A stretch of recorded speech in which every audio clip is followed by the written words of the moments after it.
నమస్తే.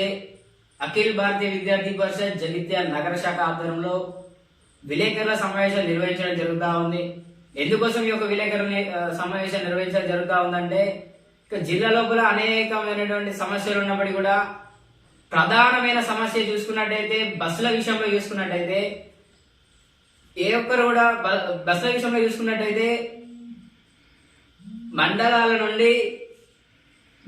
నుండి గ్రామాల దాకా ఉన్నటువంటి ఒక సమస్య మెయిన్ గా చూసుకున్నటువంటి బస్సులు. కాబట్టి ఇక్కడ ఉన్నటువంటి డిఎం గారు దాన్ని దృష్టిలో పెట్టుకొని ప్రతి ఒక్క కళాశాలకి మరియు పాఠశాలకు వెళ్లే విద్యార్థుల యొక్క సమయాన్ని దృష్టిలో పెట్టుకొని దాని యొక్క సమయానికి సంబంధించినటువంటి అదే విధంగా ఏదైతే ఆ సమయం ఉందో ఆ సమయం లోపల ఈ యొక్క స్కూల్ లోపల కానీ కాలేజ్ లోపల ఉండే విధంగా ఈ యొక్క బస్సులని టైం టేబుల్ ని చేంజ్ చేయాలని చెప్పి ఒక డిఎం గారిని కోరుతా ఉన్నాం. అదే విధంగా తెలంగాణ రాష్ట్రంలో చూస్తున్నట్టయితే కొత్త ప్రభుత్వం ఏర్పడిన కారణంగా మహాలక్ష్మి పథకం, ఫ్రీ బస్ ఫర్ ఉమెన్ అని చెప్పి ఒక పథకాన్ని అమలు చేస్తా ఉంది ఒక ప్రభుత్వం. దానివల్ల ఎంతో మంది విద్యార్థులు ఇబ్బంది పడతా ఉన్నారు. దాన్ని దృష్టిలో ఉంచుకొని డిఎం గారు తగు చర్యలు తీసుకొని అదే విధంగా బస్సుల సంఖ్య పెంచుతారా లేదా విద్యార్థులకి సపరేట్ గా కేటాయించుతారా, అది ఏదన్నా ఒకటి చేసి విద్యార్థులకి ఇబ్బంది కాకుండా చూడాలని చెప్పి కోరుతా ఉన్నాం.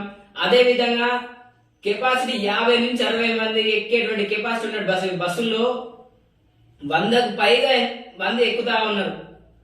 అలాంటి ఎక్కడం వల్ల ప్రమాదాలకు గురయ్యే అవకాశం ఉంది. కాబట్టి ప్రజల ప్రాణాలని, ప్రయాణికుల ప్రాణాలని, విద్యార్థుల ప్రాణాలను దృష్టిలో పెట్టుకొని మీ యొక్క కర్తవ్యాన్ని వినియోగించుకోవాలని చెప్పి కోరుతా ఉన్నాం.